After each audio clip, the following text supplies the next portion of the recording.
Good afternoon, everyone. Are you blessed that you are here? Amen. So we would like again to welcome our VIPs. And of course, we're so blessed and we're joyful. On behalf of Sister Marie, we would like, of course, to welcome once again Sister Sanjida and Sa. Hello. So we are so joyful.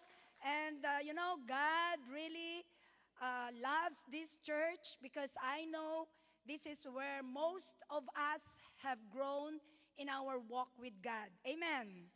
So without any more introductions or because we are running out of time, I would like to share to you after I have shared to you about core value number 7, our lifelong relationship with one another. And the reason why our relationships are broken or we are having problems with our, relationships with one another is due to envy. And so today I would like to speak about envy, the art of counting others' blessings instead of my own blessing. Did you get it? So that's the title. Envy is the art of counting others' blessings instead of my own. And I want to give a verse from the Bible in 1 Corinthians 13:14. And I would like to focus because, this love chapter, 1 Corinthians 13, is about love. And I just want to leave this verse because I will share to you what the envy is all about, yeah? So 1 Corinthians 13:4, from the New King James Version, I am reading, love suffers long and is kind. Love does not envy. It does not parade itself, is not puffed up. And so, like I said, I'm only going to focus on the love does not envy. Of course, we all know what envy, isn't it? Because I'm sure no one is exempted that you haven't experienced envy. Is it only me that one time I was envious, I was jealous of others? All of us, isn't it? And so let me just give you some very interesting quote that I really love. And this is from Harold Coffin. I don't know, I don't like his surname. It's about Coffin. Harold Coffin, anyway, this is what he quoted. This is where I lifted my title. Envy, he said, is the art of counting the other fellow's blessings instead of your own. And so he was talking about that we usually focus on others rather than appreciating our own blessings or personal blessings, which lead, of course, to our discontentment, isn't it? To our resentment and a lack of gratitude. This is what he was trying to say. And when envious, like most of us have experienced, our attention shifts to other successes, or we are shifting our attention to their success rather than we are looking into our own success or to our a lot of blessings in life. And that's why we overlook the positive aspects of our lives. And it's we call it a misplaced focus. How many of us have a misplaced focus? Why are you looking at others, men, when your wife is so beautiful? Are you envious of another man? You see? And I just wondering why Harold Coffin said, envy is an art. Envy is an art. It's like a career. Kinakareer na ang envy ngayon in Tagalog, no? Why did he say it was an art? Because he said it's a deliberate habitual way of thinking and believing. You are always thinking about it. It's deliberate and habitual. It's not just a random feeling like today only once, but a developed pattern of constantly comparing and wanting what others have or they possess. It's constant. That's why it becomes an art. Yeah? I have one more beautiful quotation. It's from Bertrand Russell. What did he say? And I think this is also true to most of us. He said, envy consists in seeing things never in themselves, but only in their relations. If you desire glory, you may envy Napoleon. You know Napoleon Bonaparte? But Napoleon envied Caesar. You also know Julius Caesar. Yeah? And Caesar envied Alexander the Great. Yeah? And I dare say, Alexander envied Hercules, who never existed. Imagine, different people, they envy another one. The person you're envying is also envying another one. Until we will realize we're envying something that even probably is not essential in our life. We're envying something that we don't even need it. We don't even, should have it, but we are trying to possess it, isn't it? And there's a question here. Why is it in human nature that makes us feel better when we bring people down, especially if they are well known? Isn't it?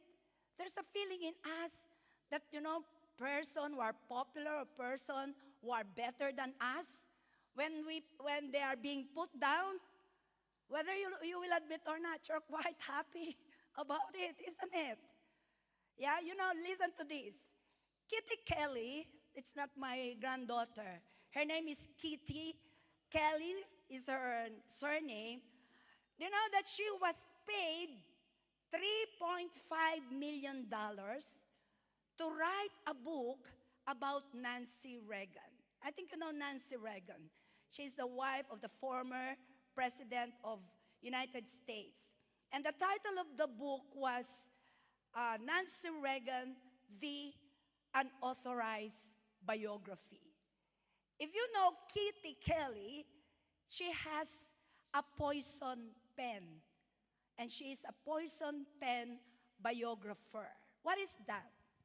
She ripped Nancy Reagan, the woman whose position, helped shape the values and policies of the Reagan administration. But my point in here is that why did it become the bestseller book in 1991? It said it sold 950,000 books. Imagine for the first release for the first week.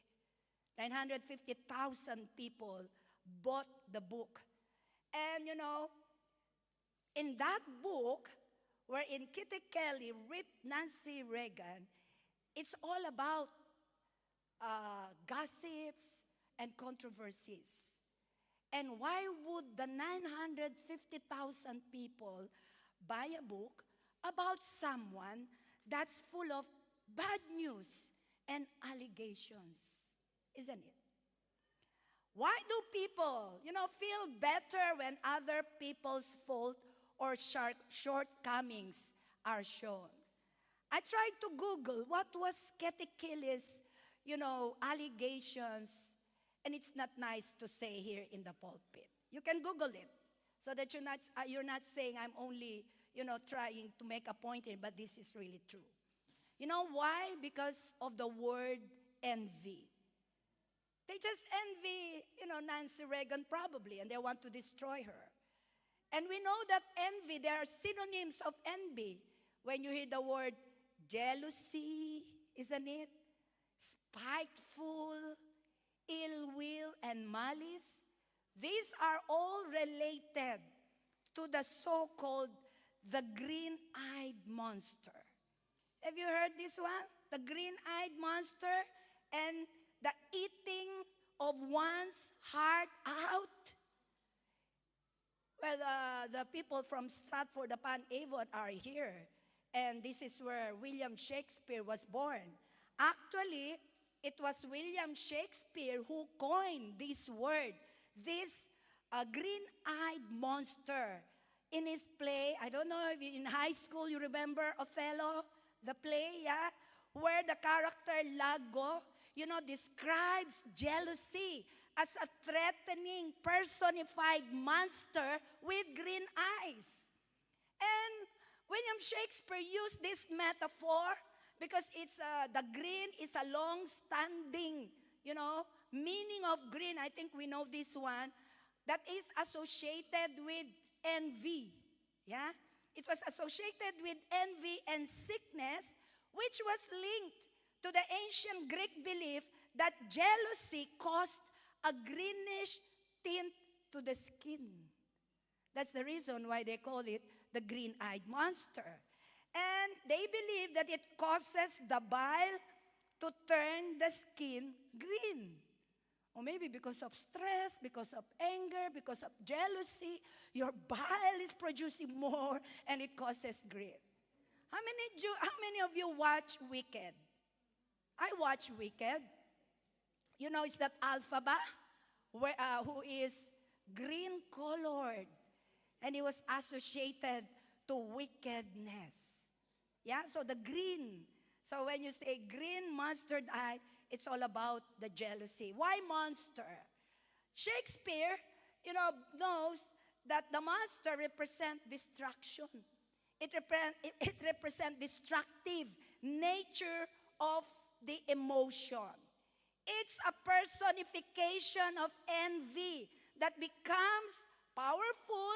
It's consuming creature that torture its victim, and it can lead to madness, eventually to murder because of this monster. Do you know that this is what envy says? I want what you have. I want what Doris have on her head. Not only do I want, her headband, I also want to make sure that she doesn't look beautiful with that headband. You know what it means really, the envy? I want what you have, and not only do I want, what you have, it's like saying, I want my grass to be green because her grass, your neighbor's grass, is green. But I want also to turn it into brown. That is envy. Yeah? A green-eyed monster illustration. You already coveting the greenness of your neighbor's yard and you still pray for it to become brown. You see? Envy, can show up in any kind of relationship. And the Bible actually is full of examples of envy. Yeah? And this envy, listen to this, stems from deep-rooted dissatisfaction, discontentment in one's own life. And it is a life that is lacking in faith. Lack of faith in God's provision and failure to rejoice in others' successes. That is what the Bible is telling us. Later, I'm going to show this to you. Examples of envy. Do you believe that there is envy within the family? There is envy inside the family.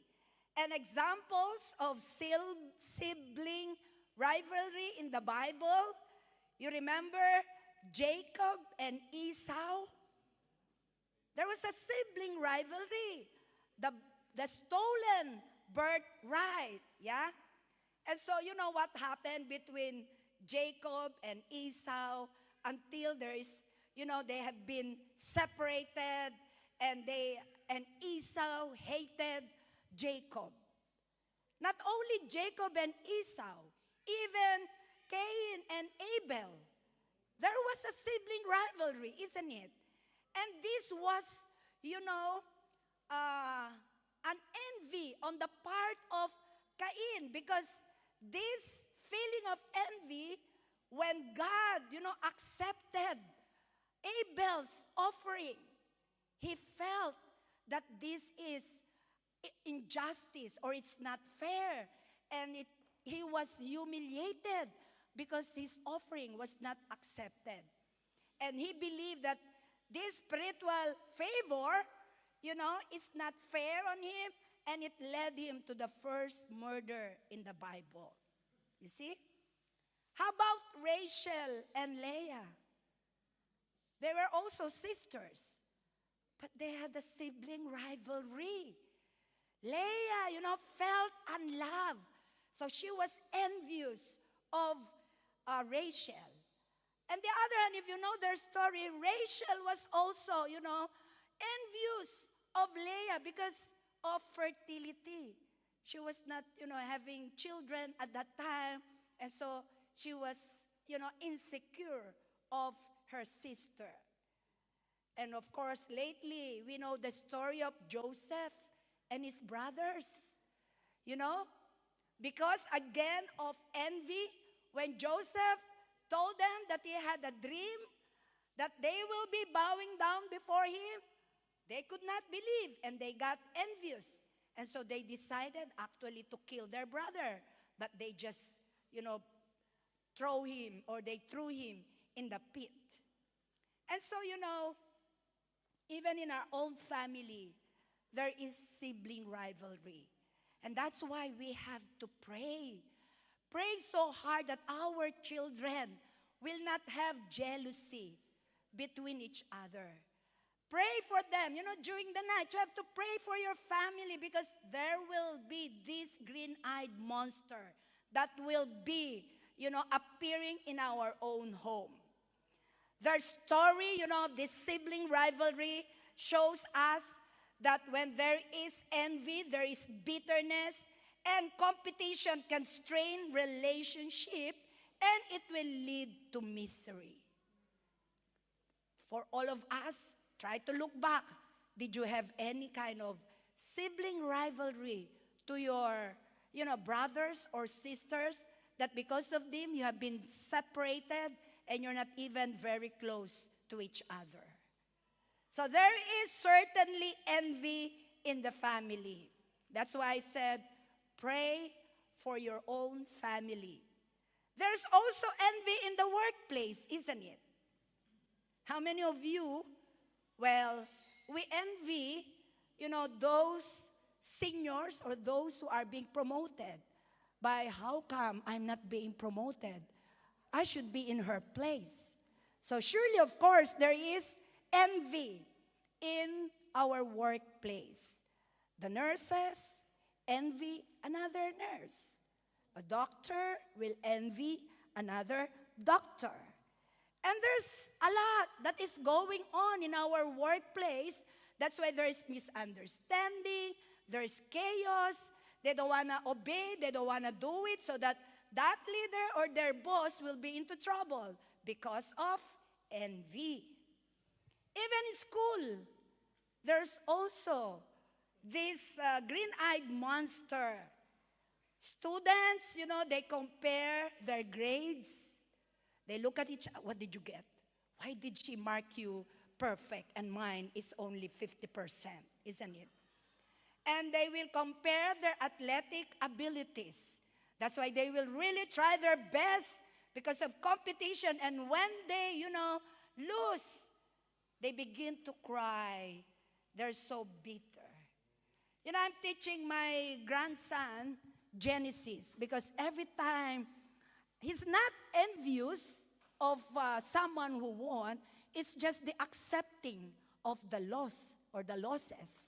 That's why, parents, let us teach our children while they are young that they should not, get jealous when someone, wins, or they get more or higher grades, or they are only number 3 and their friends are number 1. Teach them one day you will also be there, isn't it? Otherwise, they will become envious and they will not be happy. They will be miserable, having pity party just because he is number 3 or she is number 3 and she's not the number 1. So we better teach this to our children. Now, can envy also exist with friendship? Of course, absolutely, isn't it?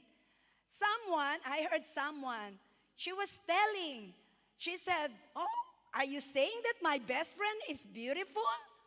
Her nose has been reconstructed. She has a silicone boobs. She had liposuction. Huh? And she have lip fillers. And her eyebrows are tattooed. You're saying she's beautiful? God said we're wonderfully made. And how come you're changing that image? You see? But because maybe she's also jealous, isn't it?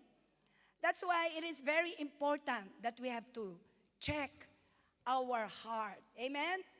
We live in a very competitive world. And all of us, like I said, we were all touched by envy. Isn't it?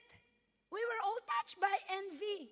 In one way or another, you saw someone most probably more macho than you are. And it so happened that your wife likes macho man. And so you get envious whenever you see a macho man. You're just mad. You don't want to smile at them. Isn't it? And that's why it's really very important. And the whole advertising, business is actually built in creating envy. What do they say? If you buy our product, you will be the envy of everybody else. And that's why you will queue like the 950,000 people, that you want to buy that product so that you will be the envy of all your classmates, of all your colleagues, of all, people that will see you because you're using that product. Amen. Isn't it? Louis Vuitton bag. So that when you pass by, everybody will envy you. And you just say behind your mind, never mind, I can go to Italy and buy an imitation. And it's really painful on the one who bought an original Louis Vuitton or maybe a Gucci bag, thousands worth, and you bought yours 150 pounds. And you're both walking together and you are even very attractive than the other one. Isn't it? And so it's all about envy. The best-selling products. That's why we girls, we don't want to buy an ordinary makeup. Chanel, YSL, all that, isn't it? You see? Because you want to wear the best product. Now, I give you 3 points because we might not have time anymore. I still have a lot to say. So I'll go straight to my main points. Number 1 is, how does envy ruins relationships? Because envy will ruin our relationships. So, envy, whether you like it or not, ruins relationship.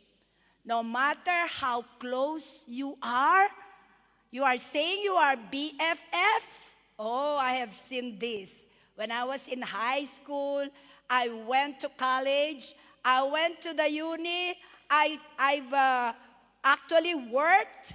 I have seen this.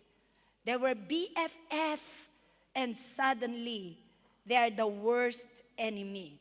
Why? Envy ruins relationship and it causes conflict.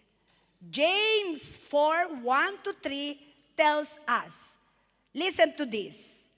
What is causing the quarrels and fights among you? Don't they come from the evil desires at war within you? You want what you don't have. You know, James is telling us, you want what you don't have. So, you scheme and kill to get it, isn't it? That's why a lot of people, you know, when they're already full of envy, this green-eyed monster will even lead them, you know, to what, and they will be influenced by Satan. They're going to kill somebody just to get it. They will rob, they will cheat so that they will get it. And then it says, you are jealous of what others have, but you cannot get it. So you fight and you wage war to take it away from them. That's why there are a lot of people who are envious of you. They will do everything to destroy you. When they see you, you're very happy, you are very blessed. You know, the unbelievers will try to kill you with their gossips. Isn't it? They will do everything to destroy you so that you will be broken inside out. Because that is what envy will do. Amen. They cannot have what you have. You're so beautiful, and they're not so beautiful. You are so intelligent, and they're not so intelligent. And what is their weapon? Just to destroy you. They will slander you, isn't it? That's what happening. And then, yet, you don't have what you want because you don't ask God for it. So God is telling us, why not ask God? You want a beautiful car? Ask God. But listen to this, the next verse, verse 3. And when you ask, you don't get it. Why? Because your motives are all wrong. You want only what will give you pleasure. You know, Lord, give me a car so that all those neighbors of mine will not humiliate me. Give me a beautiful house so that my neighbors in the Philippines will say, I am prosperous. Motive wrong. But if you pray, Lord, I need a car because I'm going to use it for the ministry. I will win souls and I will let them, you know, use that car for the ministry. Lord, you give me a bigger house because all the people cannot be accommodated in my small house. Don't you think God will give it to you? James is telling God is not giving it because your motives are wrong. Amen. And that's why it causes conflict. Yeah? And it also, you know, causes disorder or resentment. Yeah? Conflict, you know, which James is telling us comes from the inner desire.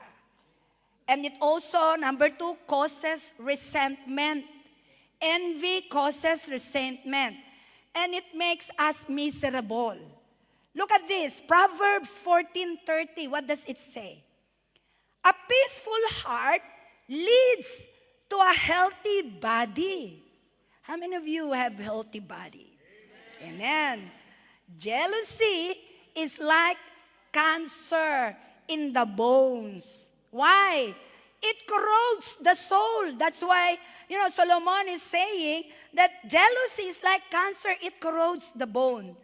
Heart at peace gives life to the body, but envy rots the bone. Why do you think? You cannot sleep thinking, how will I be able to overcome? She got 3 cars. I have only 1 car.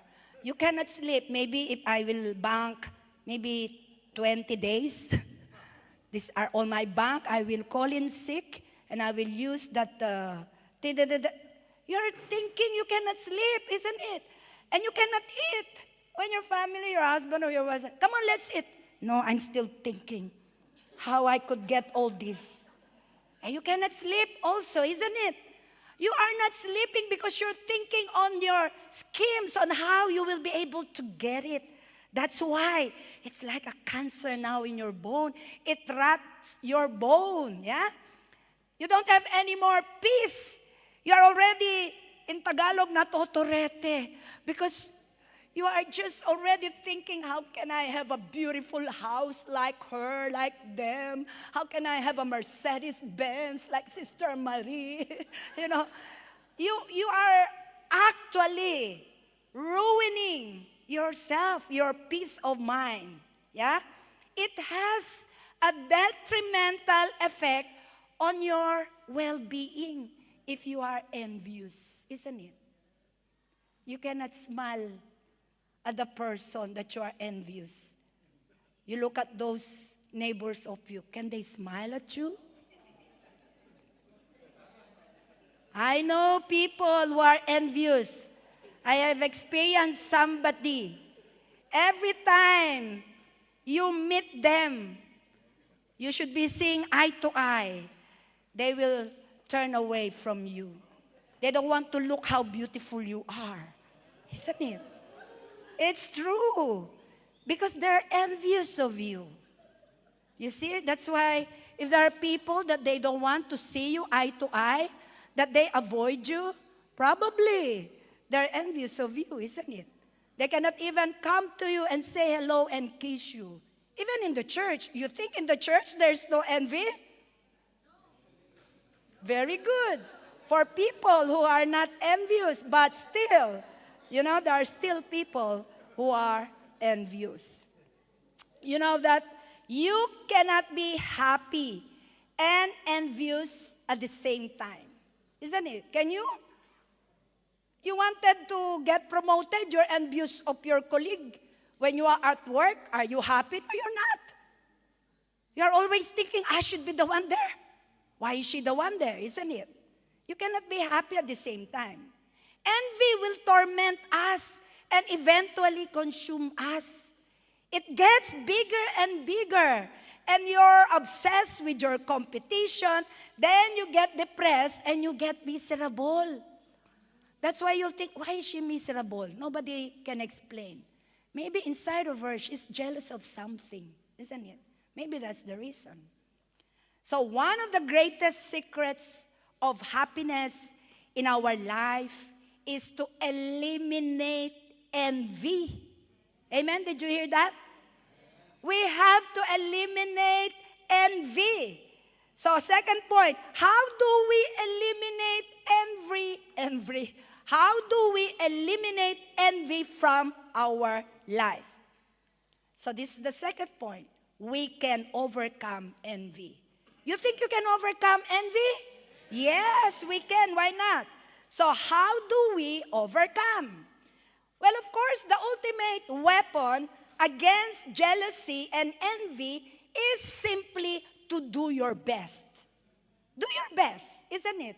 If you think that that is her best, why should I be looking at her best when I can look at my best? Amen. So that is your best weapon. You have to focus on your own journey.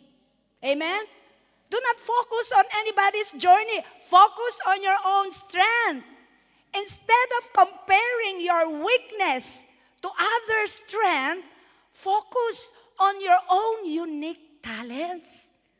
Well, maybe you are envious of her singing voice, but you didn't know that you are very good in instrument. So why don't you do your best to play that instrument? Instead of looking at her voice, you look at your ability to play instrument. Isn't it? And of course, you know, you have to focus on your own journey. When I say that, many of us should unfollow accounts in the Facebook. Why? This, if they make you feel inadequate or promote unrealistic standard, why not? When you see, you know, those beautiful girls, Miss Universe, they have all this like a perfect body, and yours is a bit, and you get envious, isn't it? And then you have a pity party. Oh, I should be like that. Why am I so taba? And she's so slim. So unfollow them. Those Miss Universe, I don't need to see you. I have only to focus on my own photo. I will put all my photos at home, and it's only me my husband will see. That's why all my photos are in my home. So the dog will only see my photos. No, joking aside, isn't it? Do not focus on what they have. Focus on what you have. Amen. So unfollow any people that makes you envious. Especially you have a friend who is so mayabang, they call, or very windy. In the Philippines, they call them, oh, she's so windy. Because she will tell you, oh, my parents just bought new Mercedes-Benz. We went to this and that. We had holiday, blah, blah, blah, blah. And then when you go home, you're so lonely. Daddy, Mommy, why don't we have a Mercedes-Benz? Mommy, Daddy, why didn't we go holiday? Mommy, Daddy, why my shoes are old? And her and my friend house always have new shoes. And follow that friend of yours. Because, it makes you sad. It makes you miserable. Isn't it? You have to help yourself here. Are you getting it? Because that envy will kill you because it's a monster. Yeah? And then, pinpoint what specific trait or ability or success you envy in others. What is that thing that I envy in her? Oh, her hair is so beautiful, but my hair is so rough, very ugly. So, you know that you are envying another's hair. So what will you do? Google, find out. Oh, I should put serum on my hair. And during the night, I will put socks so that I'll have a curly hair. And I'll make sure that I put some pins on my hair so that it will look nice. Isn't it? Or probably you're envious of someone dressing up nicely. Why don't you Google and find out what colors are matching so that you will not be coming all red. Doesn't look nice. Isn't it? Pinpoint it, where are you envying? What are you envying? And then you work best on that so that you will not be envious. Amen. And you cultivate your self-worth. Why? Because envy is a symptom of a lack of appreciation of our own uniqueness and self-worth. Cultivate. Oh, well, my dad used to say I'm ugly and I'm bobo. But now, I'm going to make myself beautiful and intelligent.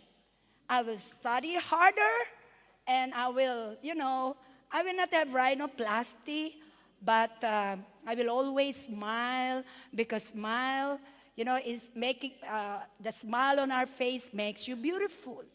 Isn't it? You can do something rather than envying. Amen. Because you are unique because God made us wonderful. We are unique. Amen. And remember this, recognize the highlight reel. What do I mean by that? You must recognize the highlight reel of this world. Do you know that people often only show their successes and not their problems? Isn't it? We are not seeing the full picture. People will post, especially in the Facebook, that they are complete in the family. But the truth, they're not talking to each other. They just, magpa-picture tayo so that they will see that we are okay. You see? And then you are, oh, it's good, buti pa sila. They're having family picture. Me, I don't even have a picture with my mom up to now. She doesn't like photos and all that. Isn't it? That's why everything that you see in the Facebook or what maybe your friends the windy friends that you have, it may not even be true. It's not the full picture. Yes? So that's why focus on your own journey. Amen? And then, number 2, you have to be inspired, not intimidated. Isn't it? You need to view their success as an opportunity to learn and grow rather than to feel inferior. Amen. Make their success your motivation and inspiration. Isn't it? When you see them, they are, like colleague of yours, classmate of yours. How did she become a good tennis player? Be inspired. I will ask somebody to train me. I will wake up early. You want to get good grades, it must inspire you not to get envy, bitter, and having a pity party because they are better than you are. Amen. So be inspired. Count your blessings. Amen. When you count your blessings, how do you count your blessings? Maybe by heart you know it, or you keep a record. 1979, we bought a house and lot in the Philippines. 1982, we bought another house. Now we have 5 houses. And you're still envy of Hercules? It's not even existing. Are you getting what I'm trying to say? So keep a note of all those blessings. When you feel like being envious of someone's beauty maybe, or their wealth, or their success, or the material things that they have, count your blessings. Well, Lord, I am healthy anyway. They have a problem. But me and my family, we're serving, we have no problem. Do you think you will still get envious when you know that there's someone in their family not well, or somebody's rebelling and all that? So that's why, count your blessings. Count your blessing. Lord, thank you. I have 20 pairs of shoes. Thank you, Lord. I have a Louis Vuitton, Gucci, Pauline, Coach. No, you tell all those. Do you think you will still get envy of maybe Sister Marie or Sister Gladys? She has everything. You think also, well, mine, I have bought it in Primark. I have 5 bags from Primark, River Island. What else? Isn't it? It's the same anyway. It's only the name that differs. But the use of the bag is still the same. So don't ask me, bakit ikaw? Puro bigay lang yun. Mine are only given. I'm not buying them. I would rather buy a Primark. Ask my daughter. I buy all her dress in Primark. Be inspired and not intimidated. Remind yourself that other success doesn't diminish your own. Amen. And there's enough for everyone. God has enough blessings for everyone. Amen. We should change our mindset. Change your perspective. And if you're a true believer, you will be inspired by God's word. Be motivated and inspired by God's word, especially in Matthew 6:33. It says, seek the kingdom of God above all else. So instead of envying others, God said, seek. Instead of you envying, looking what they have, focus on God. And God is saying you have to seek it. Yeah? And what the verse is telling us, Jesus is telling us, and live righteously. He will give you everything you need. In other versions, it says, and all these things shall be added unto you. So if you have that motivation and inspiration that I will just be seeking the kingdom of God, then all your envy to others will diminish. And then you will just realize, oh, where did my money come from? Because God, gave you promises. If you obey and you do what the Word of God is saying, you will just, be maybe overwhelmed. Maybe you will also be, where did this money come from? You know, Doc said, why don't you testify where your money are coming? You know, one time I went to the bank. I don't know if I've shared it, maybe in South End. I went to the bank, and usually I'm just checking because, I'm a retired nurse. And, I've been telling even my disciples, the primary 12, start saving. Because when you grow older, it's no longer the amount of money that you will be receiving. So at least you set aside. And somebody asked me, yes, is it biblical to save? Of course, God gave us an example to the ants, about the ants. They save during summer so that on rainy days, they have something to eat. So anyway, going back to the saving, you need, while you are young, especially you young people, you need to save. If Jesus will not come and, you'll still be here, without money, of course, we will not be able to survive. But with the help of God, we will. Amen. And so, I went to the bank, and then I'm checking because I have small amount of money coming in from my pension from Queens, and I just got my state pension last April because I turned 66. So what happened, I didn't know that there's money coming in. And so the lady on the teller told me, are you not getting your money? She said, what money? You have a reward here. I said, what reward? This one said, and so she showed me the amount. How did I get that? No, they give you rewards, but because there are people queuing, will I be able to get that money? I said, yes. I thought they're just like, they just show it on your apps that you have that reward. But it's convertible to money. And that's why where's Doc? When he learned that I got that reward, he said, you buy me this, you buy me that, buy me this, you buy me that. No? I said, it's so unfair when you are the one with money. You give it to them, you give it to them, you give it to them. Now you want me to buy you this. And then, yeah, it's amazing, isn't it? I didn't know this. God will really bless you. By the way, it's not a big amount of money. It's a 700 plus pounds. But it's like a 700 pounds in your bank account is something, isn't it? Those are the things that I'm telling you that God will just, I don't know how it happens. I'm not even, why am I getting rewards? I don't know. Anyway, so be inspired and motivated with the verses in the Bible instead of being envious or getting jealous, isn't it? Especially if you are doing the Malachi 3:10. Amen. That's why you are jealous of other people that are prospering. They have money, because they are obeying Malachi 3:10. Let me again remind you what is Malachi 3:10. It says, bring all the tithes into the storehouse so there will be enough food in my temple. I will stop there. This is a blessing intended for the priests or for the pastors. It's not for you.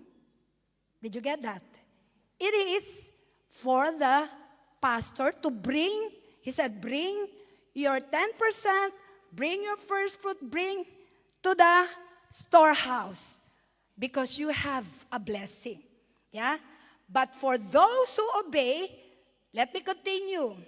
If you do, says the Lord of heaven's armies, I will open the windows of heaven for you.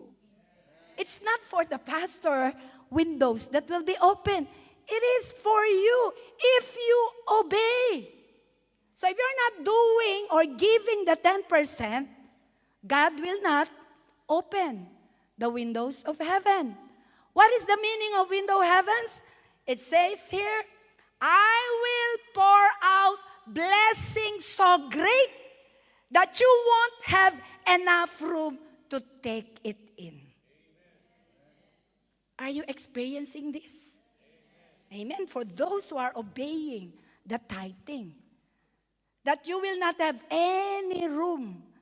Your shoes, well, of course, these are extra bonus given by God.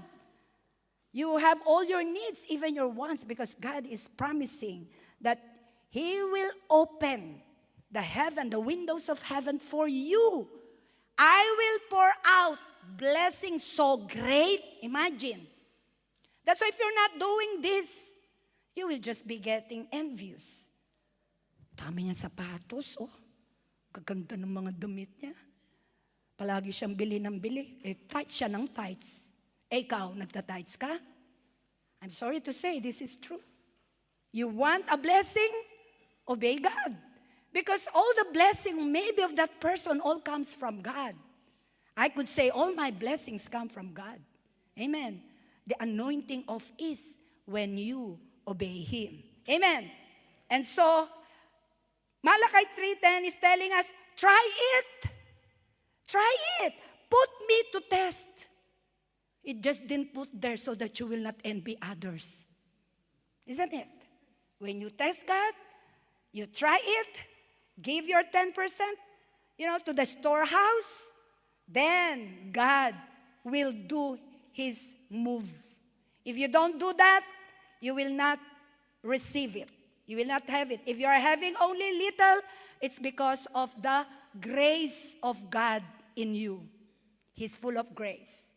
And so, that's all we need to do. Obey God's word so that, we will not be envious of others. Obey His economy. So much blessings that you will not envy others. Amen?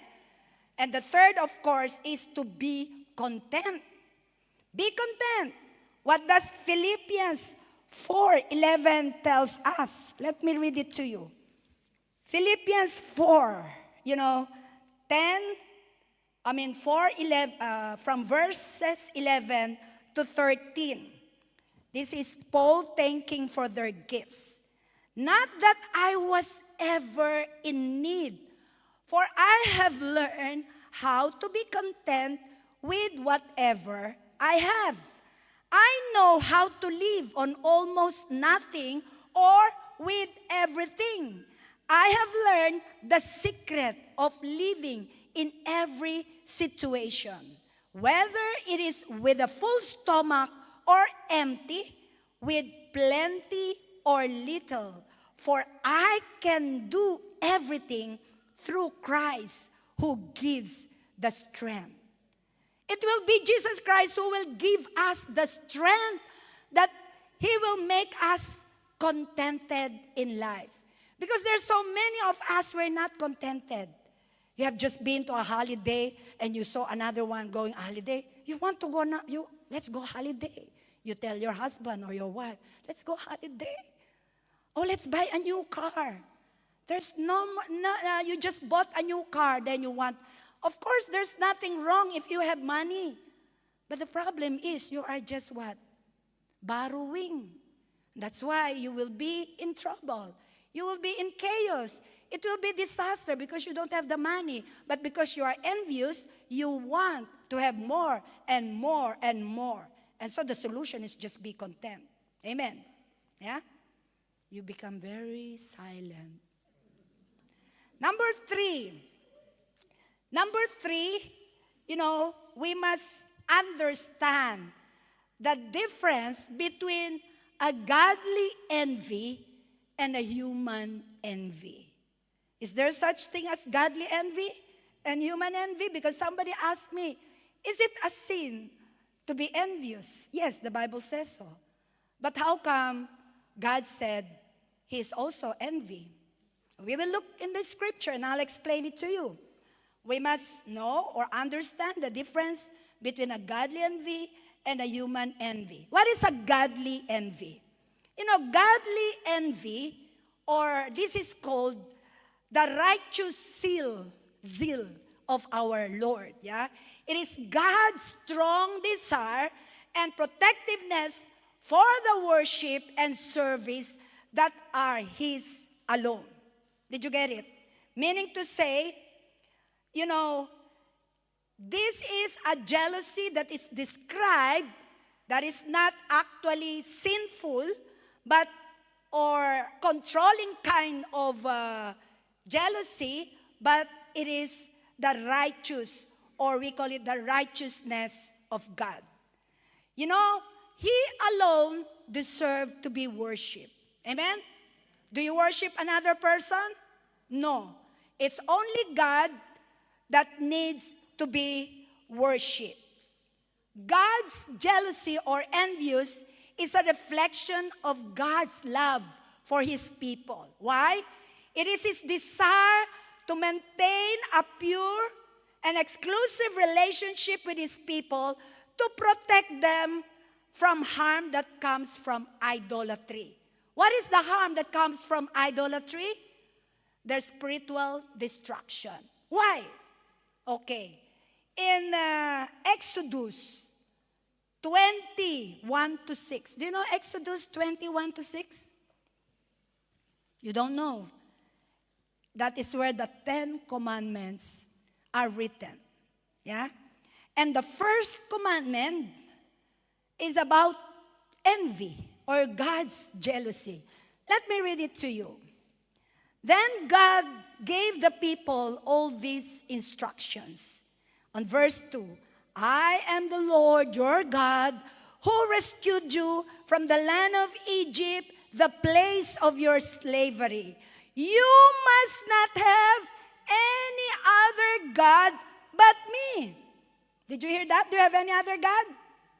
It's only God. Verse 4, you must not make for yourself an idol of any kind or an image of anything in the heavens or on the earth or in the sea. You must not bow down to them or worship them, for I, the Lord your God, am a jealous God who will not tolerate your affection for any other gods. God said that. Yeah? I lay the sins of the parents upon their children. The entire family is affected, even children in the third and fourth generations of those who reject me. But I lavish unfailing love for 1,000 generations on those who love me and obey my commandments. You know, His jealousy signifies God's passion, demand for exclusive devotion. Same like a spouse, you know, who is so protective and they're concerned of their marriage, rather than it's called a sinful envy. So it's not a sinful envy for God. God's jealousy is a protective concern, or it is an act ensuring His people remain devoted to Him and they do not embrace idolatry that will lead to their spiritual destruction. And this is God's unique claim on the devotion and worship of His people. He only wants to be worshipped. Why? Because He's the God. He could demand it from us. Amen. This jealousy described is not, like I said, sinful or selfish or controlling kind that is seen in us or in humans. Instead, it is a righteous jealousy that guards the sacred covenant between God and His people.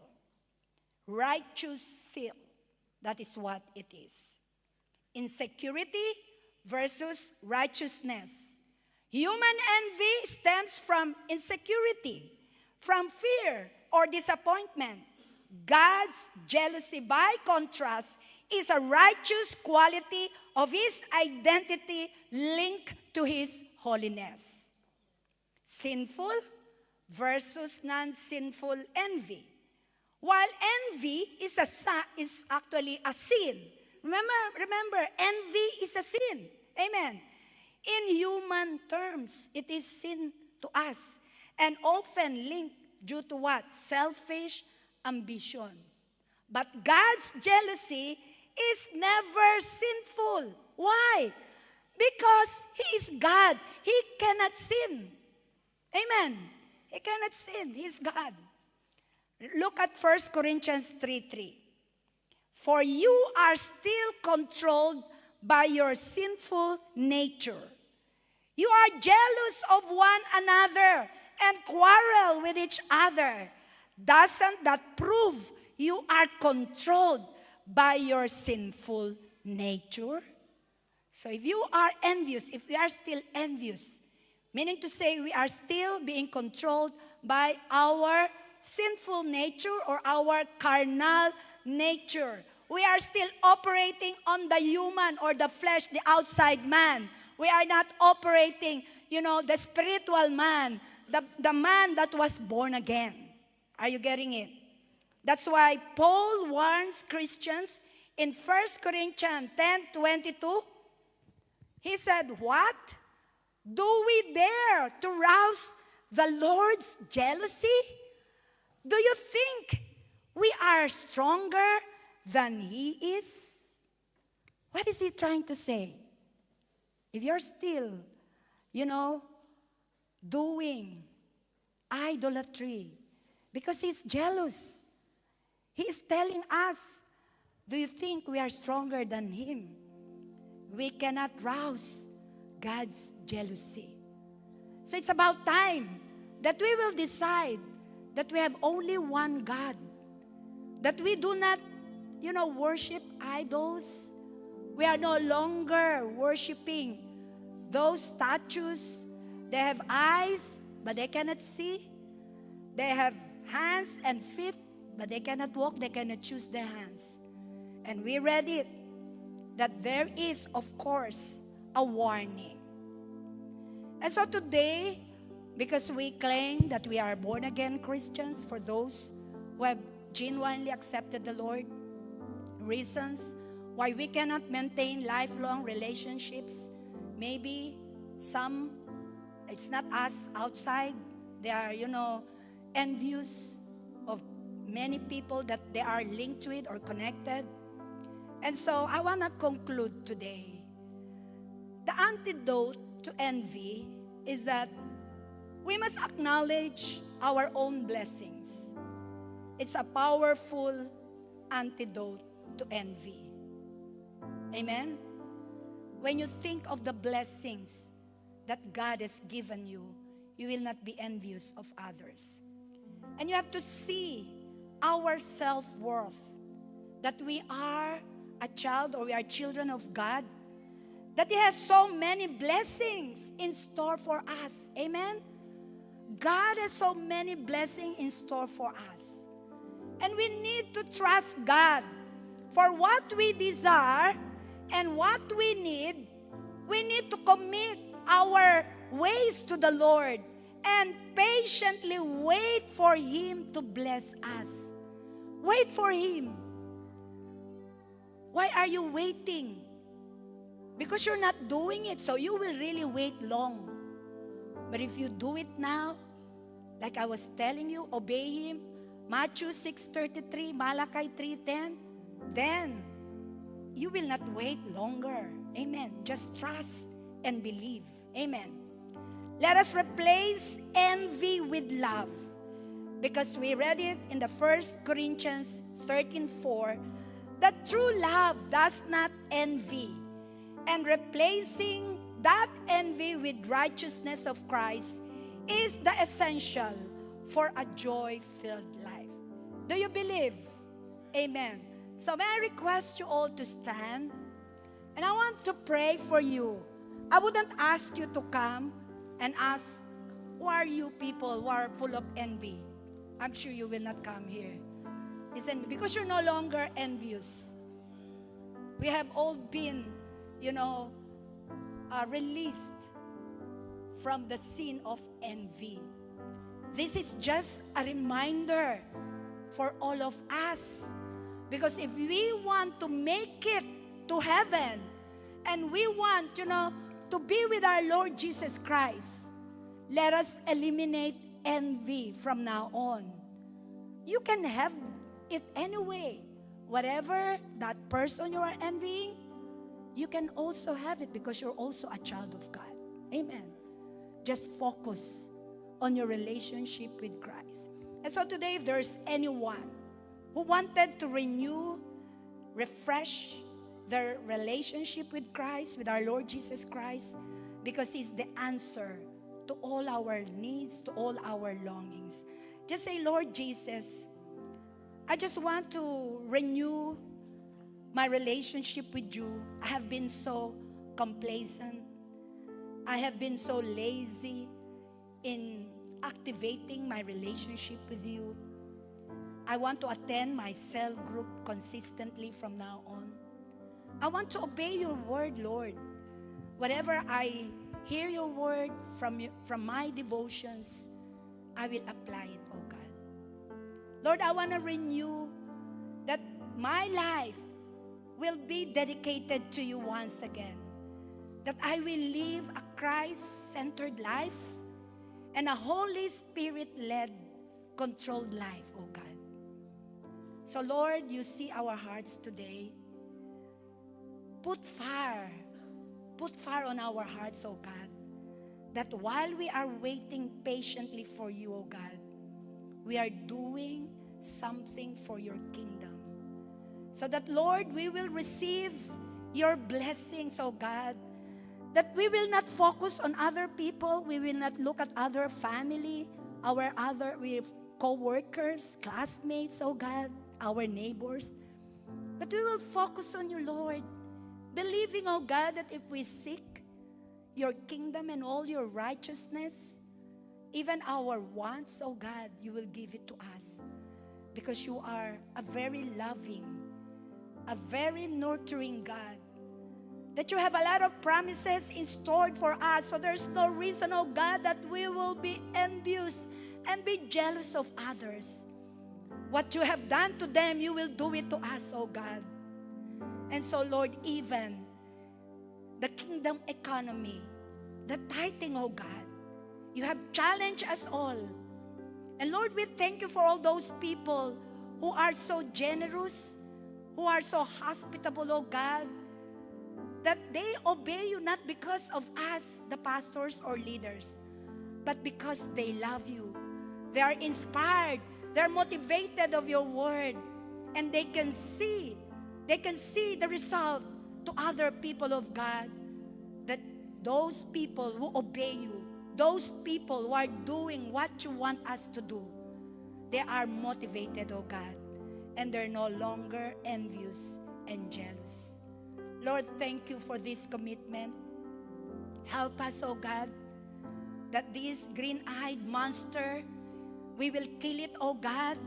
We will eliminate it, oh God, so that our lives will be a life of joy, because we are just, oh God, depending and trusting on you, and we will love other people, oh God. Lord, thank you even for today, oh God. We just want to thank you for all the messages that you are giving us on time, oh God, that we don't want to have any people, we don't want any enemies, oh God, but we want to be at peace with all people, especially in this church, oh God. And so, Lord, bless each and every one of us, every family that is here, oh God. And Lord, we thank you for you love us. Your messages, oh God, your word, they're so impactful in our lives.